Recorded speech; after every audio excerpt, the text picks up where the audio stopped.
Eu vou começar falando sobre um problema que existe quando as pessoas propõem iniciativas para se tratar ou melhorar a saúde mental, mas que nem sempre isso é revelado e por isso mesmo as pessoas acabam não tendo o resultado que poderiam ter mais satisfatório. Depois eu vou falar sobre os 7 recursos que vão ajudar a fortalecer a sua saúde mental e para terminar eu vou explicar como que é possível implementar isso como uma estratégia prática para que você possa ter um direcionamento e assim implementar aquilo que vai fazer a diferença para fortalecer não só a sua saúde mental, mas a sua saúde de uma forma integral. Então fica comigo. Sejam todos bem-vindos ao canal Autoconsciência Transforma, eu sou Leandro Romani e no vídeo de hoje nós vamos abordar os 7 recursos para fortalecer a sua saúde mental. Para facilitar essa nossa conversa aqui hoje, eu vou compartilhar minha tela, vai ficar mais fácil para vocês entenderem que problema é esse que existe, quais são esses recursos e como é possível implementar isso na prática. O problema que existe quando as pessoas falam de saúde mental é ter um foco exclusivamente em uma das partes do ser humano, que seria relacionado à sua psique, à sua mente ou às questões da saúde mental propriamente dita. Mas hoje a gente sabe que o ser humano ele tem que ser enxergado de uma forma mais completa, de uma forma mais holística. Isso significa entender que nós somos compostos por várias partes e todas elas estão integradas. A própria OMS coloca a saúde como um bem-estar da parte bio, psico, sócio e espiritual. Ou seja, a gente tem que olhar para a parte do corpo, a gente tem que olhar para a parte dos pensamentos, a parte da nossa psique. É importante também compreendermos o papel que os nossos relacionamentos eles impactam na nossa saúde e também a parte da espiritualidade, que não tem a ver necessariamente com religião, mas sim com um propósito maior ou a motivação de conexão entre todos nós. A própria OMS, então, coloca sobre a necessidade de enxergar a saúde integrando todas essas partes. Então, para a gente falar sobre saúde mental, fortalecimento da saúde mental, na verdade eu tenho que falar sobre o fortalecimento da saúde integral. Tanto que a expressão da saúde mental é uma das partes da nossa saúde como um todo. Então, o que eu vou falar sobre esses 7 recursos agora, eles impactam não só na saúde mental, mas na saúde integral. E isso eu acabei me dedicando bastante ao longo da minha formação médica e depois, principalmente no mestrado em psicobiologia, para poder entender e compreender mais profundamente como que esses diversos fatores estão integrados. A gente fala hoje em psiconeuroimunoendocrinologia e você poderia empilhar aí vários outros sistemas porque eles estão todos interligados. Ou seja, aquilo que eu penso aciona gatilhos neurohormonais. Eu vou produzir determinados hormônios e estimular determinadas reações neurológicas no meu organismo. Isso vai decorrer com que a minha fisiologia se modifique. Ou seja, se eu tiver numa situação estressante ou pensei em alguma coisa que me deixou mais estressado, eu vou produzir mais adrenalina, aquela adrenalina vai fazer a minha respiração, o meu coração bater mais acelerado, e aí eu vou ter um comportamento também decorrente de toda essa resposta fisiológica que eu tive. Está tudo integrado. E o que é interessante, porque eu posso compreender qual é a via mais fácil para eu poder interferir. E se eu interferir numa destas vias, eu consigo coordenar ou modificar as demais. Nesse sentido, a gente pode compreender que para eu falar de fortalecer a saúde mental, eu preciso olhar para todos esses aspectos. Os aspectos do pensamento, das emoções, dos comportamentos, da nossa fisiologia, dessas sensações no corpo que eu posso aprender a modular e como que isso aí vai aumentar os estímulos, os gatilhos que vão produzir, aumentar ou reduzir a produção de determinados neurohormônios, como por exemplo a serotonina, a noradrenalina, que impacta diretamente na nossa saúde mental. Ainda sobre esse assunto dessa inter-relação que existe entre pensamento, emoção e comportamento, recentemente eu fiz um vídeo, eu vou deixar um link aqui para que você possa acessar e se aprofundar um pouco mais sobre esse conhecimento. Mas vamos falar agora dos 7 recursos que vão auxiliar a fortalecer não só a saúde mental, mas a saúde de uma forma integral. Vamos lá. Quando a gente fala então desses 7 recursos, o que eu estou falando? O primeiro recurso que a gente vai falar, que auxilia não só o fortalecimento da saúde mental, mas da saúde de uma forma integral, tem a ver com a parte física mesmo do nosso organismo. Ou seja, o quanto que o sono, a mobilidade, a alimentação têm um impacto direto na nossa saúde mental. É bem aquilo que os antigos já falavam. É importante dormir bem, se alimentar bem e ter o corpo que se mobiliza bastante, que não tem uma vida sedentária. Aquilo que os antigos já falavam tem total pertinência e cada vez mais a ciência vem comprovando isso. Confesso a você que eu só fui compreender a importância do sono depois da faculdade de medicina, só quando eu estava fazendo o mestrado em psicobiologia, porque aí a gente teve a oportunidade de mergulhar mais profundamente nessa fisiologia que acontece durante o sono. Inclusive, a polissonografia, que é aquele exame que você faz quando a pessoa está dormindo, existe uma série de mecanismos que só ocorrem quando você está dormindo. E em determinadas fases do sono é que você produz determinadas substâncias. E essas substâncias é que ajudam no nosso equilíbrio, na nossa saúde. Por exemplo, a leptina, que é produzida durante uma fase mais profunda do sono. E ela está diretamente associada com o grau de saciedade que você tem durante o dia. Pessoas que não dormem bem, durante o dia elas vão procurar alimentos, por exemplo, mais calóricos, só para vocês terem uma ideia do impacto que isso acaba tendo.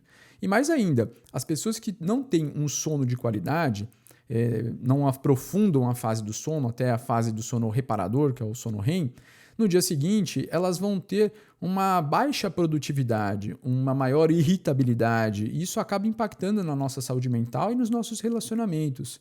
E mais ainda, a produção de determinadas substâncias que deixam de acontecer porque você não teve um sono de qualidade, elas podem inclusive afetar a condição cardíaca da pessoa. Ou seja, pessoas que dormem mal têm menos anos de vida porque têm um maior risco cardíaco, por exemplo, tá? Daí para a gente ter uma ideia do quanto que o sono é importante. Quando eu falo de mobilidade, eu não estou falando que a pessoa tem que ser um esportista, competir profissionalmente, nada disso. Mas a gente sabe que a postura física ela impacta diretamente na forma da gente pensar. A nossa atividade física ela pode aumentar a produção de uma série de substâncias, de neurohormônios, que vão trazer um bem-estar não só para o corpo físico, mas também para o nosso cérebro funcionar melhor. E isso traz então uma melhor saúde mental. Aqui eu falo de flexibilidade do corpo, ela pode também aumentar a nossa flexibilidade de pensamento. E vale a pena você fazer esse experimento no seu dia a dia. E quando a gente fala da alimentação, esse é um assunto para um vídeo inteiro, mas é importante a gente compreender que desde a frequência com a qual eu me alimento, se eu faço intervalos maiores ou menores, como também a qualidade dos alimentos que eu ingiro, como também os tipos de alimento que eu acabo ingerindo com maior ou menor frequência, impactam diretamente na nossa saúde do corpo físico, mas também na nossa saúde mental. Agora eu quero saber de você. Comente aqui embaixo qual dessas 3 áreas você acha mais desafiadora na sua vida. É o sono, a mobilidade ou a alimentação? E qual delas que você pode se propor a fazer uma mínima mudança, um pequeno passo que você já pode fazer para melhorar a sua saúde integral? Comente aí que depois eu vou fazer um vídeo para auxiliar nesses desafios que vocês vão comentar, beleza? Já falamos então do primeiro recurso, que é a importância de cuidarmos do nosso físico, da parte biológica do nosso organismo, mas agora vamos falar então do segundo recurso. E que recurso é esse? Autorregulação psiconeurobiológica. Nossa, que nome é esse? O que isso quer dizer?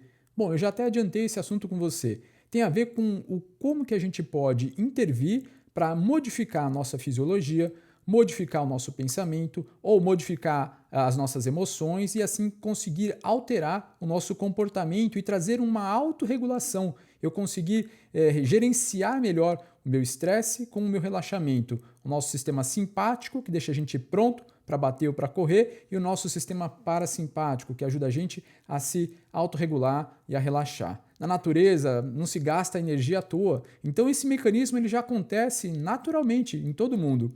Mas a gente esquece desses recursos mais instintivos que na natureza já acontecem com os animais. E é isso que eu quero propor de como a gente pode ativamente acionar esse mecanismo de autorregulação. Vamos nessa. Existem muitas ferramentas que você pode utilizar para promover essa autorregulação. Inclusive, eu vou deixar um vídeo aqui para que você possa conferir uma dessas estratégias que é a autorregulação rápida e eficaz. Vale a pena conhecer e praticar.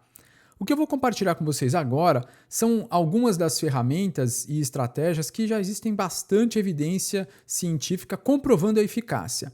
E elas são a respiração, a meditação, o adestramento dos pensamentos e o acesso ativo às emoções. Quando a gente fala de respiração, esse é um tema muito interessante porque inicialmente as pessoas podem falar, mas respiração todo mundo respira, é verdade. E o mais interessante é que você já se utiliza de algumas dessas estratégias de respiração sem nem mesmo perceber. Tem alguns trabalhos mais recentes que eles falam sobre os diferentes tipos ou estratégias de respiração. Então você pode pensar em respirações que vão deixar a pessoa mais ativa, respirações que vão deixar a pessoa mais relaxada, respirações que vão ajudar a pessoa a bloquear aquela resposta ao estresse e aí acionar a resposta de relaxamento. Então o que se comprovou é que para gerenciamento de estresse, por exemplo, a respiração ela é muito mais efetiva do que a meditação. Mas a meditação ela tem um papel extremamente importante, porque ela consegue auxiliar nessa modificação da fisiologia também, mas ela auxilia muito mais no aumento de foco e atenção. E aí, meditação também é um tema à parte, que depois, se vocês acharem que vale a pena, comentem aqui embaixo, eu posso fazer um vídeo só para falar sobre esse assunto.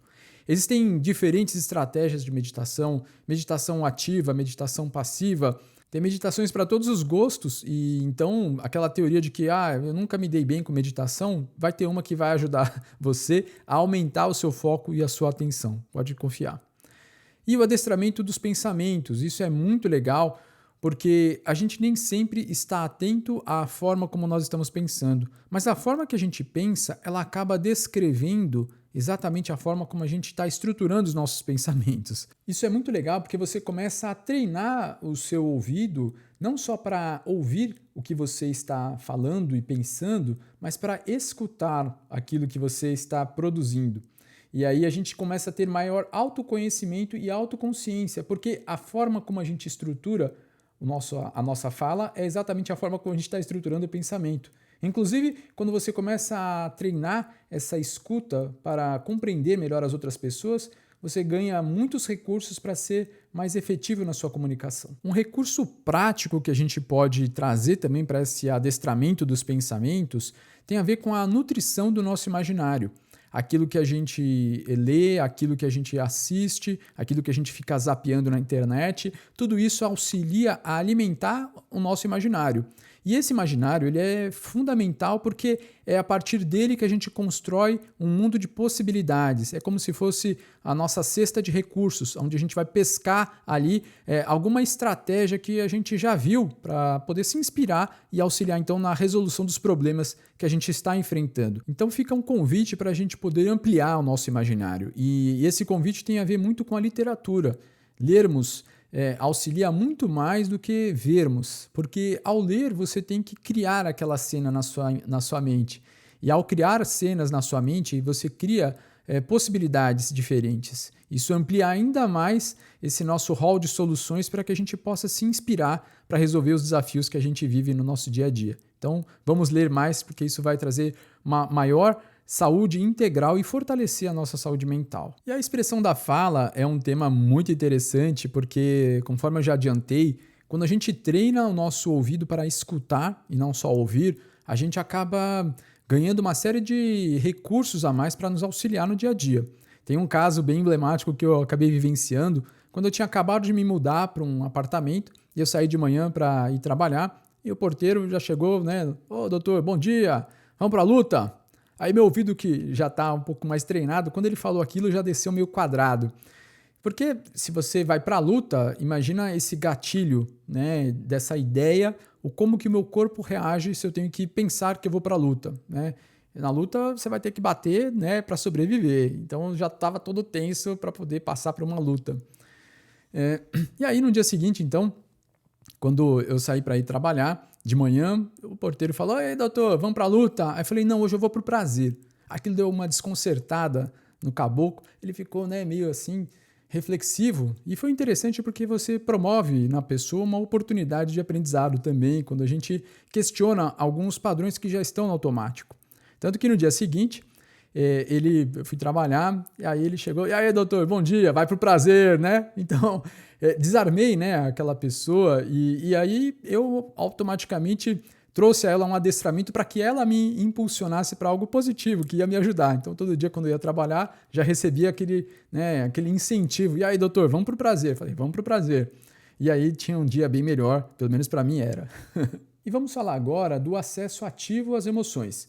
Se você pudesse parar um pouquinho e lembrar de um momento que foi bastante agradável que você tenha vivenciado, seja mais recente ou mais antigo, não importa, mas que você pudesse passar esse filminho na sua mente e detalhar. Quanto mais detalhes você coloca, mais você consegue sentir aquela sensação, quase como se fosse agora. E a mesma coisa vale também quando a gente imagina algo que não aconteceu ainda. E aí, se eu imaginar uma situação agradável que eu desejo, eu vou vivenciar aquilo também quase como se fosse agora.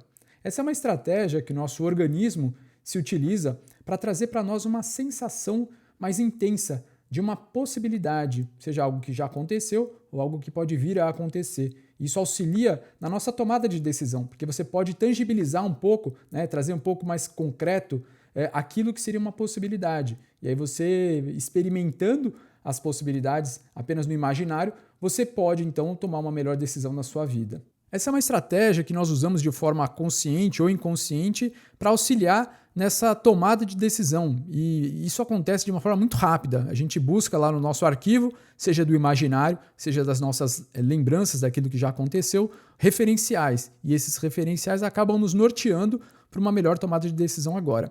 Mas essa mesma estratégia que funciona para algo agradável, seja algo que eu lembrei ou algo que eu estou imaginando, também funciona para algo desagradável. Então, se eu pensar numa situação que foi desgastante, foi dolorida para mim, eu também vou sentir como se fosse agora. E se eu imaginar uma situação futura pela qual eu vou passar e que me traga ansiedade, ou me traga tristeza, ou me traga, seja lá qual for a emoção, eu vou vivenciá-la também como se fosse agora. Daí a necessidade de ficarmos atentos nessa observação daquilo que a gente sente, daquilo que a gente pensa, para que nós possamos ativamente trabalhar essa autorregulação. E eu possa modular, então, no estado emocional, com o meu pensamento, com as minhas ações, com a minha atitude diante da vida. Agora eu quero saber de você. Comente aqui embaixo qual é a via que você acha mais desafiadora para se trabalhar. Se você acha que é mais difícil o pensamento, as emoções ou mudança da sua fisiologia. Comente, porque depois eu vou fazer um vídeo trazendo mais recursos para ajudar aquele que foi o tema mais comentado, ok? Indo para a prática desse segundo recurso, que é a autorregulação psiconeurobiológica, eu gostaria de saber de você. Qual dessas vias que você pode se propor a fazer uma ação diferente nessa próxima semana? Será que é prestar atenção na sua respiração?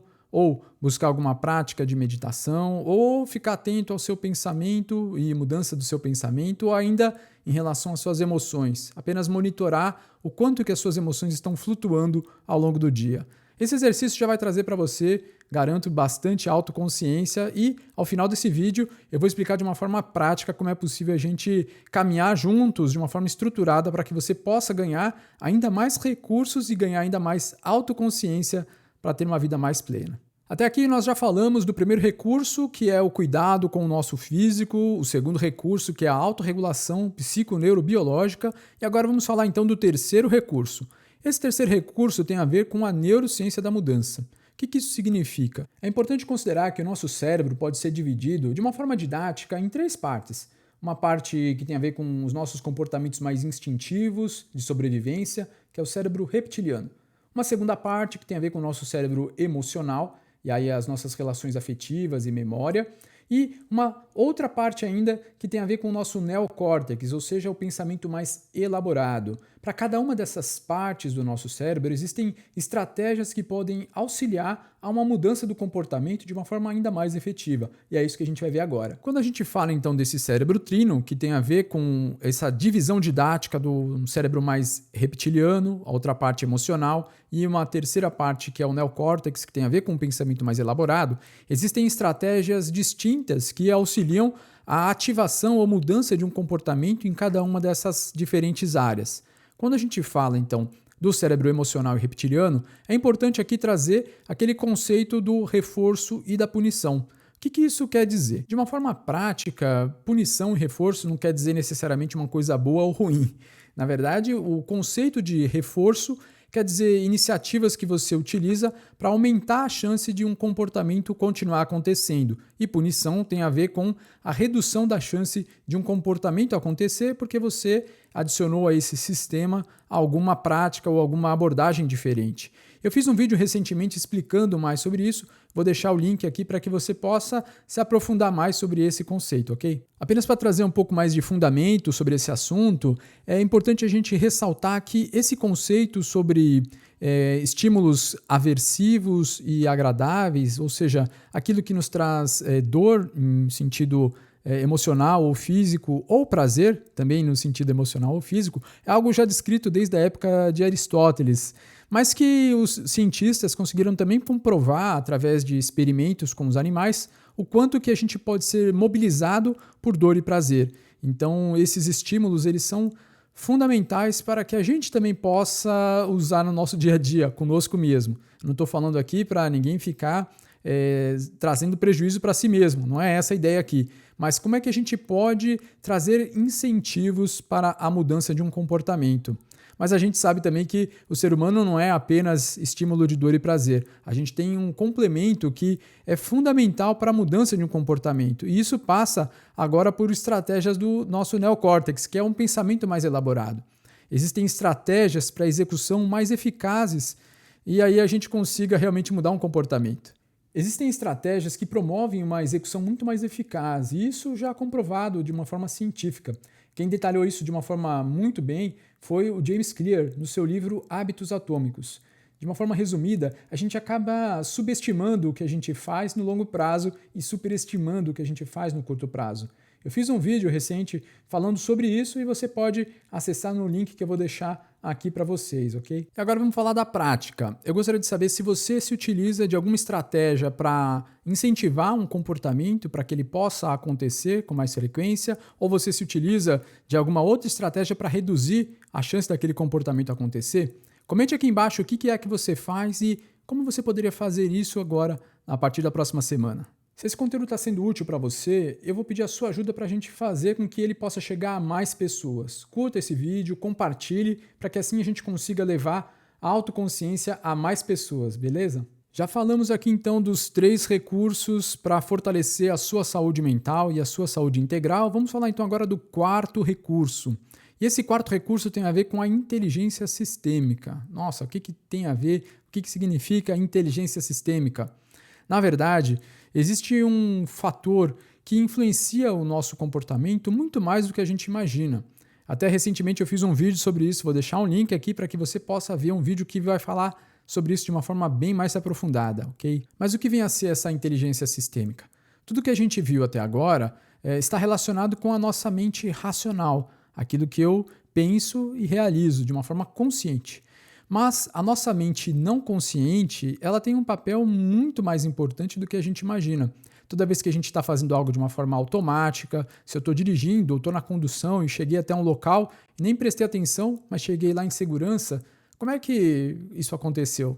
Quem é o responsável por mantermos-nos vivos quando a gente não está atento a tudo que está acontecendo? É a nossa mente não consciente. Daí a necessidade de entendermos um pouquinho melhor algumas estratégias ou leis que regem essa mente não consciente. Uma vez que a gente entende os fundamentos que conduzem a nossa mente não consciente, a gente pode utilizá-la em nosso benefício. E é sobre isso que a gente vai falar agora. Existem muitas regrinhas ou leis que conduzem o funcionamento da nossa mente não consciente. Nesse vídeo eu vou falar principalmente sobre as leis sistêmicas ou ordens do amor, algo descrito pelo Bert Hellinger, que foi um filósofo e teólogo que compreendeu que em diversas localidades, culturas, existem algumas regrinhas que regem um sistema. Sistema tem a ver com um agrupamento de pessoas. Pode ser a sua família, pode ser um trabalho, pode ser um país. Juntou pessoas, nós temos um sistema. E que regrinhas que são essas? É importante destacar que essas 3 leis sistêmicas ou ordens do amor que o Bert Hellinger descobriu, elas nos impulsionam a tomar determinadas atitudes de uma forma não consciente, sempre na intenção de autorregular esse sistema, ou seja, para que eu possa me readequar a essas leis que regem o sistema. E que leis são essas? A primeira lei que eu gostaria de compartilhar com vocês é a hierarquia, ou seja, num sistema, quem chegou antes dele está acima, quem chegou depois, chegou depois. Toda vez que a pessoa que chegou depois não respeita essa hierarquia, ou seja, ela tem uma atitude de superior a quem chegou antes, o próprio sistema vai dar um jeito para que isso possa voltar à sua ordem natural, ou seja, que quem chegou depois possa ocupar a sua ordem nesse sistema. Isso vale, por exemplo, para pais e filhos. Quando um filho tem uma atitude de superioridade aos pais, o próprio sistema vai dar um jeito para que isso possa voltar à sua ordem natural. Mesmo que isso não seja muito agradável, o filho vai acabar passando por circunstâncias em que ele tenha que naturalmente voltar a essa posição de humildade e respeito àquele que o antecedeu. A segunda lei tem a ver com equilíbrio, ou seja, numa situação em que não tem quem chegou antes e depois, como por exemplo num casal, é importante que exista essa paridade. Se uma pessoa fez algo legal, a outra vai lá e mantém o equilíbrio também correspondendo com uma ação positiva. Agora, se alguém fez algo que não foi bacana, é importante que a outra pessoa possa posicionar também dessa forma. E aí a gente consegue manter esse equilíbrio entre os participantes desse sistema. Isso também vale para uma empresa, né? Vale para vários outros tipos de sistema. E a terceira lei tem a ver com o pertencimento, ou seja, eu reconhecer e honrar a existência daqueles que fazem parte do sistema, mesmo que eles não estejam ali fisicamente. Isso vale, por exemplo, para pessoas que estão encarceradas, banidas da família, ou com hospitalizações de longa permanência, ou até mesmo aqueles que já faleceram. É necessário que eu reconheça a existência dessas pessoas e honre a existência dessas pessoas no sistema. Quando você deixa de fazer isso, alguém ali no sistema vai acabar representando o comportamento desta pessoa que não está mais ali presente. Isso tudo de uma forma inconsciente. São movimentos que a gente faz por amor, mesmo que isso não faça muito sentido. Então é necessário a gente reconhecer aqueles que já não estão mais ali fisicamente, mas que continuam e vão continuar fazendo parte do nosso sistema. E agora eu gostaria de saber de você. Qual desses movimentos de amor você acha que é mais desafiador? Respeitar essa hierarquia, quando existe essa necessidade da ordem, respeitar o equilíbrio, quando não tem a ordem, mas sim a paridade entre as pessoas de um sistema, ou o pertencimento, exercitar esse reconhecimento e honrar aqueles que já não estão mais fisicamente conosco. Comente aqui embaixo, depois eu vou fazer um vídeo para poder detalhar e apresentar outras estratégias que possam ajudar você a dar mais um passo nesse caminho da autoconsciência e um equilíbrio maior utilizando a sua inteligência sistêmica, ok? Já falamos então de 4 recursos para fortalecer a sua saúde mental, a sua saúde integral, e agora vamos falar do quinto recurso. E esse quinto recurso tem a ver com a comunicação multinível. E o que vem a ser essa comunicação multinível? A comunicação multinível tem a ver com o uso de estratégias para facilitar o acesso à nossa mente consciente e à nossa mente não consciente. Acessar os recursos que a gente tem à disposição dessas duas para que ambas possam trabalhar em nosso benefício, de uma forma mais integrada. Quem era mestre nessa abordagem era Milton Erickson, que é o pai da hipnose naturalista ou hipnose conversacional. Eu tive a oportunidade de fazer alguns treinamentos com o Jeffrey Zeig e a Beth Alice Erickson, filha do Milton Erickson, e ambos falavam que você nunca sabia o que o Erickson estava fazendo, se ele estava apenas conversando com uma pessoa, se ele estava realizando uma terapia com aquela pessoa, se estava apenas contando uma história, porque essa comunicação multinível implica em você conversar ao mesmo tempo com essas duas partes que fazem parte de nós mesmos, ou seja, usar o melhor dos recursos da nossa mente racional com aquilo que a gente não tem acesso tão facilmente. Um grande benefício dessa comunicação multinível é que você consegue estimular na pessoa a mudança de um comportamento respeitando o momento em que ela se encontra. Então é possível um caminhar muito mais suave porque você está utilizando o melhor dos recursos da parte consciente e não consciente. Existem várias formas da gente acessar essa sabedoria inconsciente. E uma das principais maneiras é por meio da arte. E o meu convite para você é o seguinte: quando foi a última vez que você pintou algo, desenhou, ou ouviu uma música, ou até mesmo dançou? Qual dessas ações que você poderia se propor a fazer na próxima semana? Comente aqui embaixo. Até aqui nós já conversamos sobre 5 recursos que vão auxiliar a fortalecer a saúde mental e a saúde integral. A gente falou do cuidado com o corpo físico, falamos da autorregulação psiconeurobiológica, falamos sobre a neurociência da mudança, a inteligência sistêmica, a comunicação multinível e agora nós vamos falar sobre um dos recursos que, para mim, eu sou um grande entusiasta. Eu venho estudando este recurso nos últimos 5 anos e principalmente porque ele tem 2 funções aqui primordiais. Diante do mundo caótico que a gente está inserido, com esse excesso de informação, na verdade desinformação, porque são mais distratores do que informações que nos instruem. Isso acaba gerando mais confusão na nossa vida. E esse recurso ele tem duas funções que são fantásticas. A primeira é que ele nos coloca em movimento, é uma grande alavanca para a nossa execução daquilo que é necessário ser feito. E o segundo é que ele traz ordem, ele ajuda a trazer clareza diante desse caos que a gente está inserido. Eu estou falando aqui do recurso das virtudes. O que vem a ser esse recurso das virtudes? Inicialmente, alguém pode pensar que a gente está falando de algo ligado ao moralismo, mas não tem nada a ver com isso. Toda vez que a gente enxerga uma pessoa que é admirada, é unânime o reconhecimento, essa pessoa ela geralmente tem virtudes. Essa congruência entre o falar e o agir, ela pauta a vida dela com base em bons princípios. E esses princípios eles auxiliam a ordenar a nossa vida, são eles que nos colocam em movimento. A virtude, então, ela tem esse papel de bússola, mas também tem esse papel de alavanca. Além de trazer clareza, nos coloca em movimento para executar aquilo que é necessário. E aí é onde a mudança verdadeiramente acontece. E por que isso acontece? Porque ela acaba descrevendo as virtudes, ela descreve em leis universais. E por isso, quando você as executa, você está fluindo com a vida. As coisas fluem mais facilmente na sua vida porque você está em ordem com o mundo. De uma forma mais prática, isso tem a ver com a reta razão entre extremos que conduz ao bem. Nossa, que confusão é essa? De uma forma prática, o que filósofos e estudiosos, nas mais diversas épocas, eles chegaram à conclusão?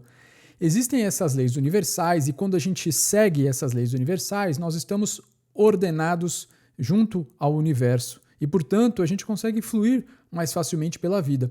E geralmente essas virtudes elas traduzem hábitos que estão no meio entre extremos. Por exemplo, uma virtude é a virtude da fortaleza. É eu executar aquilo que é necessário ser feito agora, independente que isso possa trazer algum prejuízo para mim, mas porque é o certo a ser feito.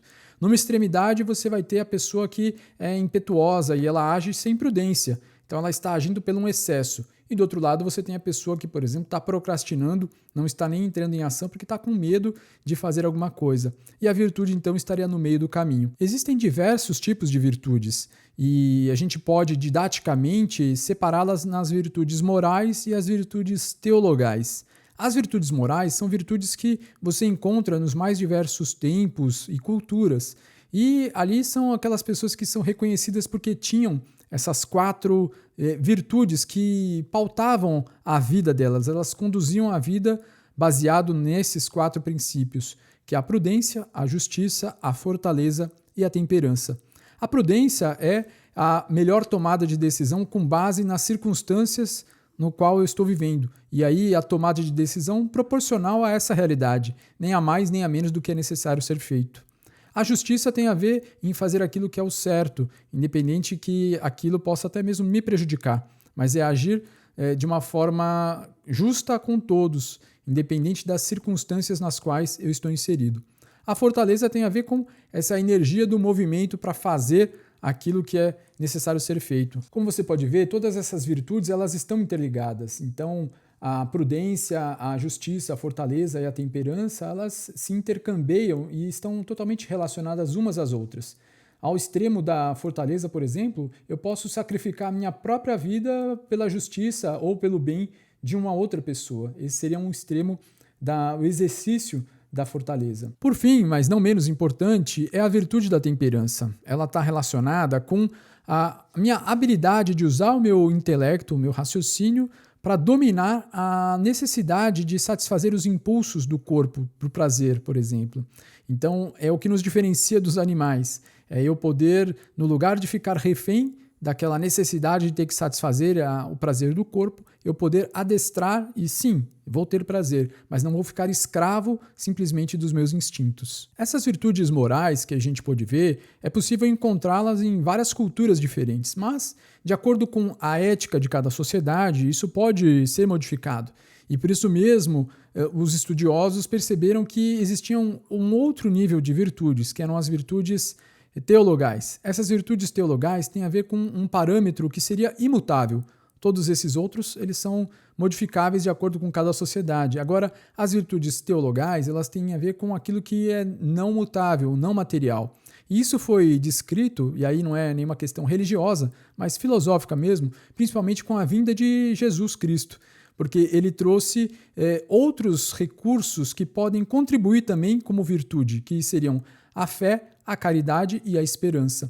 Essas três virtudes, elas também colocam a pessoa em movimento, de uma forma alinhada com princípios que não são materiais. Então você sai das virtudes que ainda estão relacionadas à materialidade e você parte para uma virtude que tem a ver com o não material. E isso possibilita, então, uma conduta pela vida ainda mais ordenada, porque você traz a sua satisfação e a sua plenitude para aquilo que independe do tempo, para aquilo que independe da matéria. E aí você tem um caminho ainda mais fácil para vivenciar aquilo que se chama felicidade. Quando a gente fala então dessas virtudes teologais, principalmente fé, esperança e caridade, é importante ressaltar aquilo que Paulo, que foi um discípulo de Cristo, falava sobre a principal das virtudes, que seria a caridade. Então, sem a caridade eu nada seria. E esse é exatamente um excelente começo, porque para eu exercitar a caridade, é importante eu ter prudência, eu ter justiça, fortaleza, a temperança. Eu exercito inclusive a fé e a esperança. Ela é a mãe de todas as virtudes. Então isso já fica aí como uma primeira dica. E o quanto que, a partir do momento que eu começo a vivenciar minha caridade, eu acabo também auxiliando a organizar a minha vida e criar este movimento, essa alavanca que nos coloca em direção da execução mais adequada. Hoje já existem vários trabalhos científicos demonstrando o impacto que a ação da caridade tem na vida das pessoas, promovendo ainda mais saúde, inclusive sendo um fator protetor para a saúde mental. E aí fica o meu convite para você. O quanto que você se dedica para ações de caridade? E aí pode ser ações do seu dia a dia mesmo, como também um momento específico em que você faz uma ação de caridade por uma terceira pessoa. Deixa aí no seu comentário o quanto que isso está presente na sua vida, ok? Já falamos de 6 recursos que vão ajudar a fortalecer a sua saúde mental e a sua saúde integral. E agora nós vamos falar do 7º recurso. E esse 7º recurso, eu sou muito grato por ter conhecido essas 2 ferramentas que são grandes divisores de água aí na minha vida e também de muitos dos meus pacientes. Esse 7º recurso, ele tem a ver exatamente com as diferentes formas de se perceber o mundo. E quando a gente fala sobre isso, tem a ver muito com um mecanismo de maior autoconsciência que a gente vai tomando sobre a gente mesmo e também o quanto que a gente começa a compreender mais sobre o funcionamento das outras pessoas. E isso acaba trazendo, então, uma tolerância maior conosco mesmo e com os outros. E para a gente avançar nesse assunto, da autoconsciência e sobre essas ferramentas, eu já adianto para você que daqui a pouquinho eu vou falar como a gente pode dar esses próximos passos de autoconsciência de uma forma prática e estruturada, para que você também consiga caminhar na sua jornada de autoconsciência sozinho, no seu tempo, no seu jeito, respeitando o seu momento. Quando nós falamos de respeitar o momento, então, a gente pode aproveitar para mergulhar um pouquinho mais profundamente sobre esses 4 perfis comportamentais e os 9 estilos de personalidade. Isso acaba trazendo recursos para uma compreensão ainda mais profunda, porque esses 4 perfis comportamentais, eles estão apoiados num conhecimento bastante antigo. Desde Galeno já se falava sobre isso e ao longo dos anos os cientistas e os pesquisadores eles foram mudando um pouco a nomenclatura, mas em última análise acaba voltando a esses 4 princípios, que são os temperamentos. E os 9 estilos de personalidade, isso eu acabo me baseando muito na ferramenta do Eneagrama, que também é uma ferramenta encontrada em várias culturas diferentes, em filosofias diferentes, inclusive utilizado para a orientação das pessoas, até de uma forma religiosa, por algumas religiões. Quando você tem um conhecimento mais profundo sobre esses mecanismos de defesa, que muitas vezes são inconscientes, a gente nem sabe que já está dentro dessa estratégia de enxergar a realidade e de atuar sobre ela. É como se eu pudesse reconhecer que eu tento acessar qualidades das virtudes que estão relacionadas à essência, a algo não material, mas eu acabo me usando de estratégias materiais, de estratégias da personalidade. E isso acaba fazendo com que eu fique nesse enrosco, estratégias que não vão me levar aonde realmente eu gostaria de atingir. E é por isso mesmo que, durante muito tempo, eu fui reticente a essas estratégias de perfis comportamentais, estilos de personalidade, por achar que isso poderia reduzir, né, a experiência humana. Mas, na verdade, é o contrário. É como reconhecer que eu já estou dentro de uma caixa e como é que eu faço para sair de dentro desta caixa. Como é que eu posso, então, acessar outros recursos que já estão à minha disposição e que eu não estou tendo acesso nesse momento. É disso que se trata esse conhecimento mais aprofundado, para a gente conhecer as diferentes formas de se perceber o mundo. Isso acaba nos trazendo um autoconhecimento ainda mais aprofundado e uma tolerância também maior com as outras pessoas. Mas eu falei sobre como colocar isso na prática, no dia a dia e de uma forma estruturada para que a gente possa navegar em meio ao caos de uma forma mais ordenada e muito mais efetiva. E é isso que eu quero apresentar para você agora. É possível a gente ter uma jornada de autoconsciência de uma maneira mais estruturada e que a gente consiga alavancar em cada uma dessas diferentes áreas, em cada um desses recursos que eu apresentei para vocês. E é por isso mesmo que eu acabei criando um programa de formação e certificação expert em desenvolvimento de autoconsciências. E aí autoconsciências porque você pode utilizar isso com os seus clientes, com os seus pacientes, mas também com você mesmo. Como eu posso ajudar as pessoas a elas despertarem para a autoconsciência delas, como também eu posso aumentar e ampliar a minha autoconsciência e assim ter uma vida muito mais plena, né, muito mais autorrealização. Esse programa de formação e certificação, ele está baseado numa parte que é a formação, e aí é um autoconhecimento que você vai realizar ao longo de toda essa jornada e um conhecimento mais aprofundado sobre cada um daqueles recursos que eu apresentei para vocês aqui. E essa formação, ela acaba tendo uma parte de autodesenvolvimento e uma outra parte que é como eu aplico isso com as outras pessoas. Como é que eu posso ajudar aquelas pessoas a também se desenvolverem. E a parte da certificação, ela envolve 7 certificações que abordam cada um daqueles recursos que eu expliquei para vocês. Então vai ter à medida que você vai evoluindo ao longo do curso, você vai conquistando estes certificados. O Expert em Autorregulação Psiconeurobiológica, Expert em Neurociência da Mudança, em Inteligência Sistêmica, Comunicação Multinível, Expert em Perfis Comportamentais dos Temperamentos, Expert em Estilos de Personalidade do Enneagrama e Expert em Virtudes aplicadas ao desenvolvimento humano. Todo esse movimento de formação e certificação, ele também tem um acompanhamento que acontece para que você possa ter a segurança necessária para aplicar isso no seu dia a dia e também com os seus pacientes ou clientes. Você terá o meu acompanhamento durante 24 meses. No primeiro ano, você vai ter já acesso a todo o conteúdo dessa formação. E o segundo ano você vai poder ficar revendo quantas vezes você quiser esse conteúdo. Ao longo desse período, nós vamos ter 12 sessões de mentoria online, em grupo, onde eu vou esclarecer as suas dúvidas, trazer casos reais para que a gente possa discutir sobre a aplicabilidade de tudo isso que você viu aqui comigo. O investimento para ter acesso a todos esses benefícios é de R$5.000 e esse valor você pode parcelar em até 12 parcelas de R$500 e você ainda vai ter direito a 2 bônus exclusivos que eu já vou explicar quais são, tá?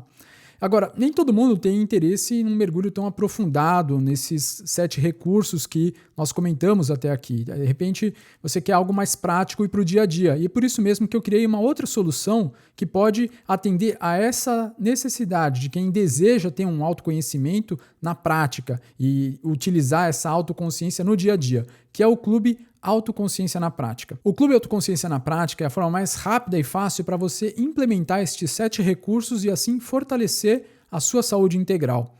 Você vai ter acesso mensalmente a um workshop que eu realizo ao vivo, além das gravações dos workshops já realizados.